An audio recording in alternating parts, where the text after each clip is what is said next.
have something you go to immediately, right? You would just go, oh yeah, I know it was when I was a kid, or maybe it's one of your kids did something, or you remember it. It usually has to do with family, usually has to do with something messing up, or just that's just the wonder of Christmas, right? When nothing goes right. And, I definitely had a memory that is of all memories. I will never forget this as long as I live. This memory. It was when I was a kid. We loved to go, my family and I, on Christmas Day, we'd love to go look at the Christmas lights, the homes. Anybody like to do that? Anybody like to go see Christmas lights? Yes, either the town square or find the homes that are all decked out. You can tell when someone's put some effort into it. You can tell when others are just throwing stuff on the shrubs, and you're like, that's the best we could do. And so for us, it was going to my grandmother's. And on Christmas Day, and it was the tradition, and on the way home, we would always go to see this one house that had lights. Now that'll tell you kind of where I grew up. There was one house. There was only one house that had lights. I grew up in a little town in East Texas, about 2,000 people. There's about as many people in this room as there are in my entire town. And we would go, there's this one house that would deck it out every year, and me and my brothers, we were so fired up. And it was this. I remember this one year, we were headed there, and we're in the back seat. I have two younger brothers. We're in the back seat. I can still remember we're driving a Chevy Caprice Classic. Anybody remember these cars? They're like the police cars. You know what I'm saying? The Chevy Caprice Classic. That's what we're in. We're in the back seat, and and Christmas is done, and we're heading back home. And we're going to see the lights. We're going to see that one house. We're so fired up. And every year the house has grown. You know those people, right? Every year they just keep adding and adding and adding. And now they've got stuff that has nothing to do with Christmas. They're just adding things. It's got Star Wars stuff over here and like things. Like, I don't know, it's just blow up things. It's like, okay. But the kids love it, right? And it's like, what can we see? What are they going to have there? And I was so fired up. And we were like, what's it going to be? Me and my brothers, what's it going to be this year? And they've got trains going through the yard. And it's so great. So we're getting close. And we're headed that way. And we're getting close, and we can see the house lit up. I mean, it's one of those, it's like 10 miles away. You can see this house, kind of Griswolds. You remember, what I'm saying? And we're getting closer, and now we're noticing there's a long line of cars this year. And we are so frustrated, because my dad gets so frustrated really, really fast. And he was like, this is not good.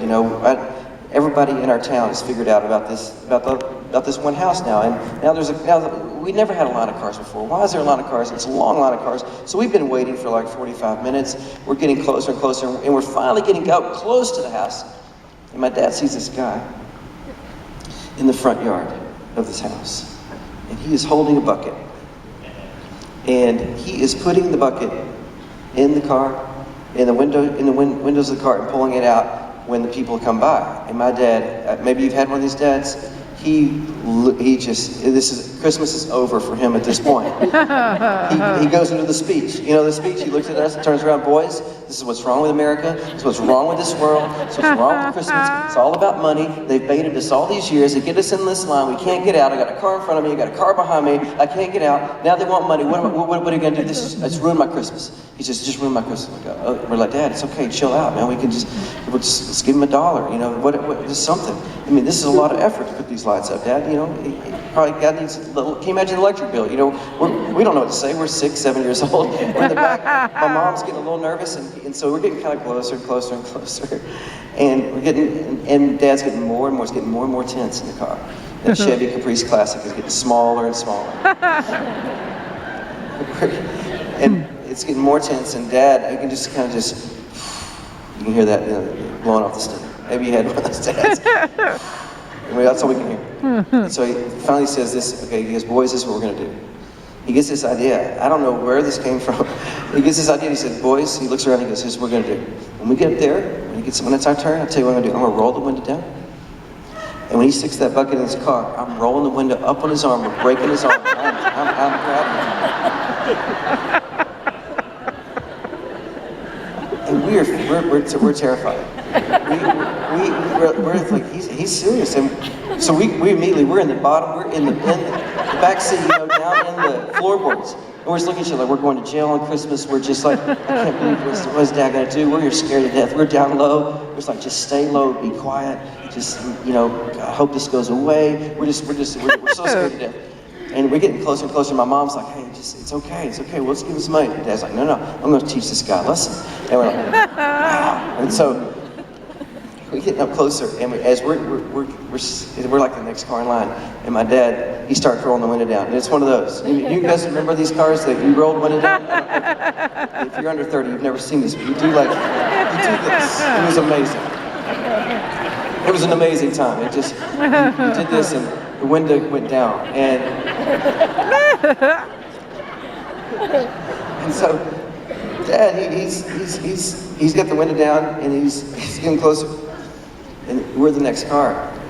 My brothers and I, we met pictures. We were on the floorboards, and the guy comes up, and he comes up and he sticks the bucket in our car, and it is filled with candy canes. It is overflowing candy canes. He starts throwing candy canes all over us. He's like, look at those beautiful boys in the back. And he starts throwing, how many candy canes you want? Sir, thank you so much for staying this long line just to see the lights. Merry Christmas. I hope you had the most wonderful night tonight. My dad, you can imagine, my dad is like, it is so quiet in our car. It is so, he is sinking down. There is no response. The guy's getting no response. And we're still on the floorboards. All we know is candy canes are falling on us. We're like, what is happening? He goes, thank you so much. Oh, Merry Christmas. I hope you had the greatest day. And my mom, and we take off. Me and my brothers, we looked and we realized we never saw the lights. We never even saw the lights. We were down here, like, we never saw the house. We're kind of looking back, oh, there it was. We missed it. And my dad, and it's one of those, we got about a 45-minute drive home. No, no. And this is all you heard. It was one of those moments, and it was understood in our family, maybe you have a family like this. It was understood, in these moments, you don't say a word. You just keep quiet. You know what I'm saying? And you know how hard that is, kind of like at church when you want to laugh and it makes it worse when you got to be quiet and water shooting out of your eyes and you're just like, I cannot hold this. I cannot hold this. And you can see, and all we can hear is, my dad, he's just so embarrassed. And we're looking at my mom, and the look on my mom's face, I will never forget the longest. It's like she's looking like, thank you, Lord. Thank you for this is the greatest thing that's ever happened. This is wonderful. Thank you for this Christmas miracle, Lord. Thank you, God. You can just tell she is loving every second of every minute of this ride.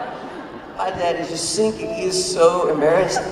I don't think we said a word for 3 Christmases, 3 or 4 years. We did not mention this. We never went back to the house. And just Christmas, we're done with that house. And it was just understood. But even to this day, it took us a while to kind of get the guts to say something about it. My brothers and my dad. And even this day, I'll go, as soon as this tour is over, I'll spend a couple days in Texas seeing my brothers, and at some point, around the dinner table, at some point, one of us will say, I promise you, we'll say, hey, Dad, maybe we should go by that house. They might need some money. They might need some money at that house. Dad will just be like, there's so much said in that breathing, isn't there, from dads? But as I got older and I thought about that, and I would laugh about that with my brothers, and it just hit me one day. It just hit me so strongly that, that was, what a surprise that was, right? We were ready to be somebody taking our money, and we were so surprised, and I thought, man, isn't that Christmas? Isn't that the beauty of Christmas? Just when you thought God's a taker, just when you thought, man, this whole world is set up, it's just a big setup, just in the middle of small little town, right? In a small little nowhere town, probably about 2,000 people maybe. If not that, here comes the greatest gift to the world. I think about that scripture, for God so loved the world that he gave.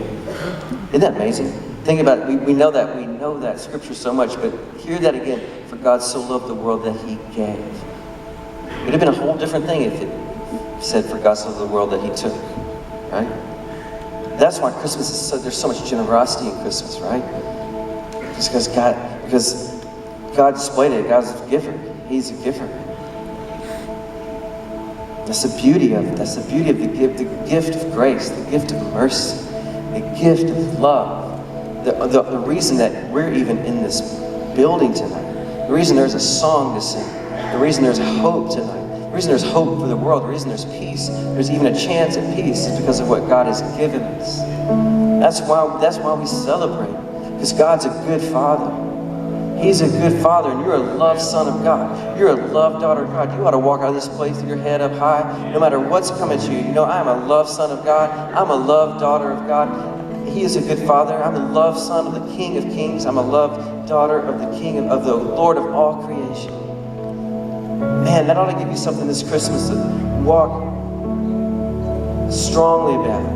And walk in faith about it, no matter what's coming against you. I know in this season, there's a lot of hurt maybe in this room, and I pray tonight you would know more than anything that God knows where you are. He knows where you are, and He's going to give you life. Not take life, but give you life. That's the beauty of it. And I love what Jesus said, remember? Jesus said when He's looking at his some of the people there, and he just says this. It was pretty harsh at first. He said, hey, if you who are sinful, can you imagine, that'll get your attention. Hey, if all of you who are sinful know how to give good gifts, how much more does my Father in heaven know how to give good gifts? And then James says, for every good and perfect gift comes from the Father of lights in heaven. And I want to sing this tonight. I know it's not a Christmas song, but maybe it is tonight. Hey, it's one of those songs we'll sing. It's a little song that is probably my favorite song to sing over the past couple of years. It's a song called Good, Good